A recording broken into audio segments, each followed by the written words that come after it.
Group B, the real group of death of Euro 2024. The two teams to go through, or three, because more likely than not, this will be a group with a third place going through.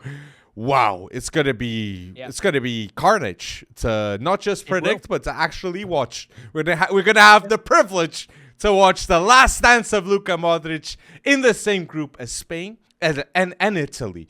Italy with Spalletti ball that doesn't convince a lot of people for now, and Spain that has Lamine, Pedri, the young core. Croatia could finish first. Croatia could finish first, and I saw that firsthand yesterday against Portugal.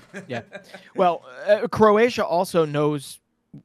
I mean, ever since Zlatko Dalic has taken over in 2017, Croatia is a team that knows all they got to do is get through. True. Get through the group stage. Group stage in the end, I know we're going to do the predictions, but group stage in the end means nothing. Get into that knockout round and then fight. And that's when the quality of your individual players takes over. You still got Luka Modric in there. You've got Gvardiol turning into an absolute beast, as we all expected, and we remember him 4 years ago. Brozovic is still in there. Perisic is still kicking. And they've got some other young guys like Baturina, like Luka Susic coming in behind them. Lovro Majer, exactly. So Zlatko Dalic, in my opinion, deserves all the international plaudits that we can heap upon him, because since taking over in 2017, he has finished as runner-up in a World Cup. He has finished in third place in this last World Cup in 2022. And the only adventure he has not yet solved in some respects, in terms of per capita, right, per how big Croatia is and the talent that they generate, right? Yes. He has not yet figured out Euros. He's only made it to the round of 16, which is, in my opinion, based on a country of its size, that's still pretty dang good, but they want more. Yeah. And it's going to be interesting to see whether or not they get more. But I don't have Croatia topping the group in this. But I had to bring them up because, really. So I'd imagine you have Spain. I've got Spain leading the way here. Okay, I got Spain. Right. I put Spain in my top 5 best teams in Euro 2024. They're my 5th place in that conversation. Okay, with Germany 4th. Try to guess my top 3 people. And Germany and Spain are this team because now I see Pedri scoring a brace in 30 minutes. I see Rodri is there. First goals and Rodri. Rodri, the best CDM in the world. Lamine Yamal, one of the best right wingers at the age of 16 I've ever seen in my life. He's got 7 matches, 2 goals, 3 assists for Spain. And I gotta consider this team a special team. It's quite unfortunate that Gavi will not be playing in this tournament, but there will be other players, not at the same capacity to Gavi, but that can change the game. Fabian Ruiz, Fermin Lopez, Nico Williams, yes. Nico Williams, that I'm going to say it again. Nico Williams must, whatever. He has to go to Barca, okay, people? Nico Williams one side, Lamine Yamal the other. We're going to see it for Spain. We have to see it for Barca because a strong Barca team means a strong Spanish national team. So I'm going to put Spain first. And I still want to give a side note. I do not like Luis de la Fuente a lot. Okay? Yeah.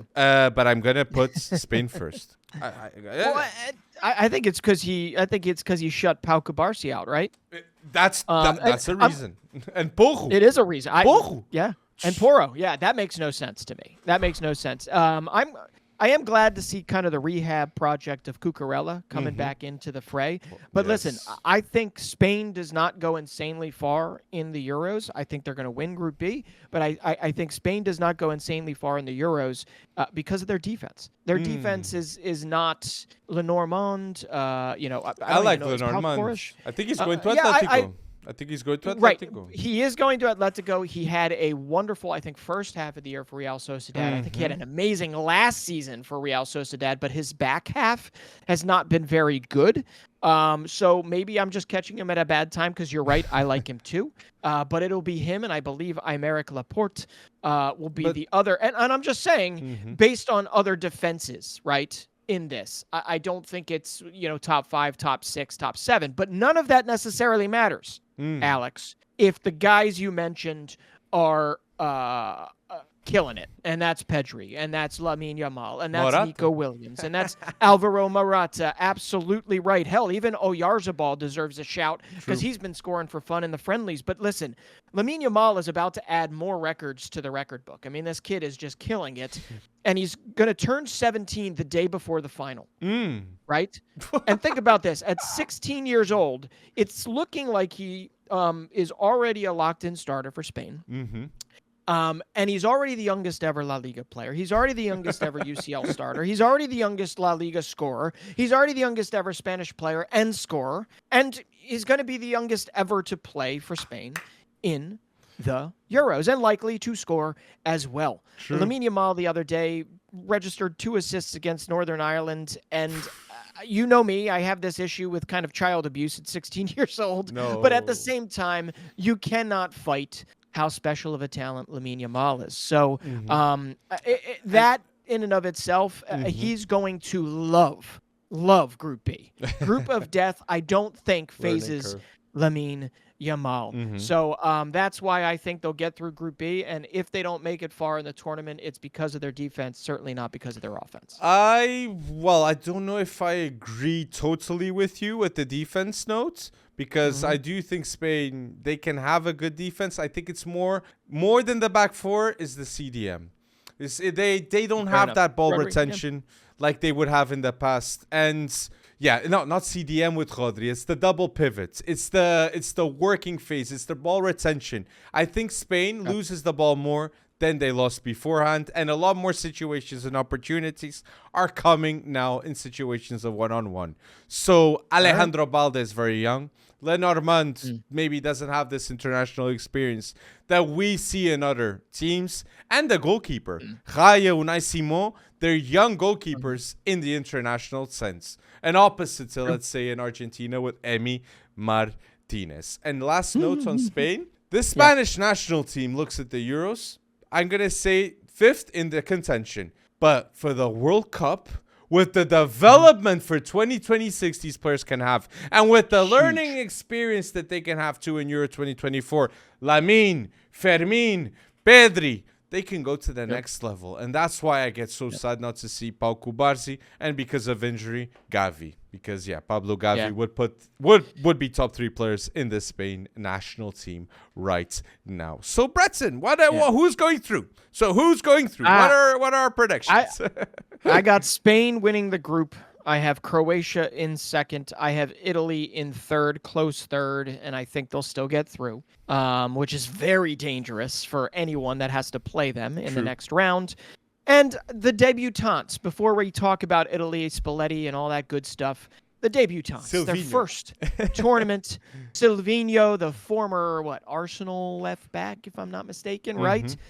He will become the first Brazilian to coach in the Euros since a certain somebody coached Portugal way back in the day. You're right. Yes. Great coach. That's not even a trivia question for you, Alex. So my favorite coach watching for Portugal. How he brought United the country. I was a kid back in the day. Oh my gosh. But 2008. Yeah, you were. Yeah. True. But listen, I love to see new blood. I love to see it, and they've got nothing to lose. And this is, what an experience to be thrown into this type of a group. But Asllani is somebody that's pretty interesting to me. Didn't really get a fair share of games for Inter, but they see his talent. He'll likely get more next season. But beyond that, Alex, it's more so Italy. What can Spalletti do with this Italian team? And you look at this roster, and it's fair critique. I mean, people look at this roster and they go, huh? Right? There's Nico Barella, right? We know he likely could wind up being in the best 11. Goals. There's lack of goals in this Italian squad. Scamacca, Chiesa. I don't feel that goal scorer. Even in Euro 2021, I felt there was lethal counterattacks, lethal finishing. I don't get that feeling with Italy now. Yeah, I'm with you, and that's kind of what I'm looking at here. And also their defense, which has some phenomenal names, that is going to be once again the key. Yep. It won it for him 4 years ago or 3 years ago. It will likely be the key to any success. Although Spalletti doesn't Scalvini. exactly. Yeah, and that I think a lot of my I think a lot of my disdain right now for the Italian roster, Spalletti in general, it's more displaced disdain for Gasparini putting Giorgio Scalvini in that meaningless game. Yes, I know it was for third place against Roma, the last game of the season. He did not need to play it. Played him, tore his ACL, and one of my favorite young players in this whole flipping tournament is now out through that. And you're taking not one but two wonderful defensive candidates in this Group B, in Pau Cubarsí not making the trip, and in Giorgio Scalvini missing to injury, and that's heartbreaking to me. True. Two players that it would be really good to see in Euro 2024. I agree with you, Breton. My Group B predictions are: first place, Spain, with Pedri leading this team and Morata scoring the goals. I put second, last dance of Luka Modric, Croatia, or my pick, with Gvardiol scoring a goal or two. Third, Italy. And fourth, Albania. Albania will be a tough matchup for Spain, Croatia, and Italy. I don't see any team dismantling this Slovenia team that was the best in terms of attack and defense in qualification in their group. Okay, Albania, come for the smoke. Okay, this is going to be good.